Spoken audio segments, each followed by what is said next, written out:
How do you stop feeling so sleazy or pushy or aggressive when you need to sell yourself as an entrepreneur or business owner?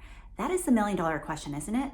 So many times my clients come to me struggling because they are experts, thought leaders, coaches, consultants. They're great at what they do. And yet, the very thing that they need to be able to do in order to successfully grow and scale their business, you guessed it, it's how to sell. And sometimes that can feel very uncomfortable, especially if it's not an area that you're particularly skilled in, if you don't have that experience or that background, or even if you do, selling something for someone else is completely different than feeling like you're having to sell your soul in order to get clients to say yes to working with you. Sound familiar?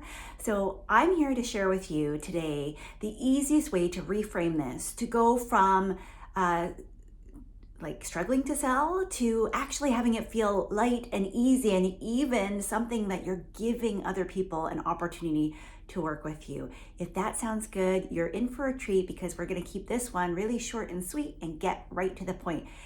So my name is Susan McVeigh. I'm a business sales strategist, and I help entrepreneurs and business owners just like you sell with more ease without the sleaze, so that you can make money and impact while you're living your life of freedom and flexibility. And today's tip, we are diving in around this concept of how to sell yourself as an entrepreneur, because I know that having sold, millions of dollars in a corporate finance background environment, that it's not the same thing when you have to sell yourself. It's not the same thing when you're selling your services, when you're creating something and you're having to pitch that to investors or to other folks who you simply just want to buy from you.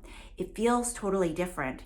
And yet, at the same time, it really isn't that much more of a stretch to really engage and encourage and really connect with people that have a deep need for your product or service, no matter what it is that you actually sell.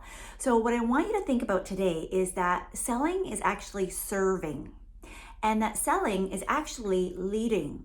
It's about leadership. And so if you are a leader, and I know that if you're watching this right now, chances are you are a leader in your field. You are wanting to be the standout go-to expert in your authority, niche, or market. And as a result, you want to claim that title of leader. You want to be the CEO of your business, and you really want to make sure that the people that you're here to impact are enabled to do so. And if that sounds like you, then we need to reframe this right now, because selling is not something that you do to people. It's something that you do for people. It is a process that encourages connection, conversation, and as a result, there's going to be an outcome at the end of the day for those that choose to move forward with you. So you would never sell ice to somebody who doesn't need it, right? The saying goes, I could sell ice to an Eskimo. I think that's gross, because guess what?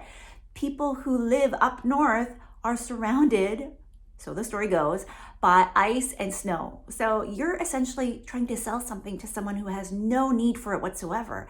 No wonder why it feels sleazy when we share these stories and these idioms and these old sayings that really are outdated and no longer serve its purpose. Right now, selling is serving, and selling for me is the ultimate way to lead in the conversation that you're having with potential buyers and clients. And if that feels right for you, then I would encourage you to really think about, how do you solve problems for your ideal clients? How do you make them feel heard and understood? How do you allow them to have an opportunity to keep stepping forward through the transformation and through the other side to where they want to be? That's really what your offer is.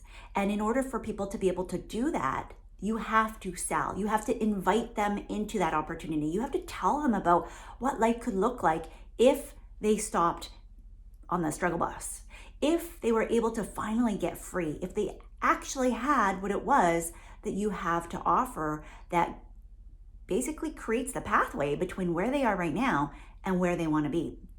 That is simply as as easy as I can make it for you in order to get over this hurdle of feeling sleazy, of feeling pushy, of feeling aggressive. I want you to reframe this so that it always feels like you're being of service to somebody. And yes, there's a way for you to be able to do and distinguish between your free stuff versus your paid stuff. But at the end of the day, if somebody has a need for your paying offers, your paid programs, your paid services, even a simple product like an iPhone case, it does a specific thing for the person who wants to pay for it.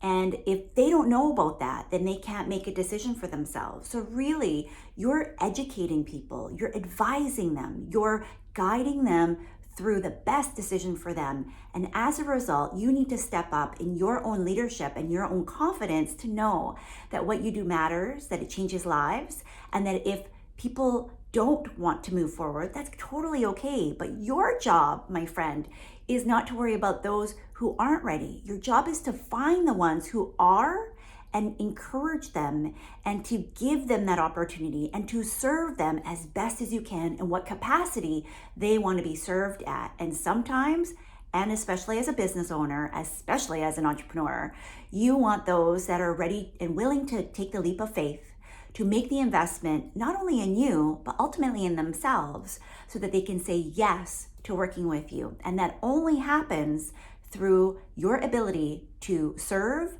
and sell, to ask and receive, and to be able to make sure that your offer is the thing that they actually need. And with that, I'm going to see you over in our very next episode. Thanks so much, and we will talk to you again soon.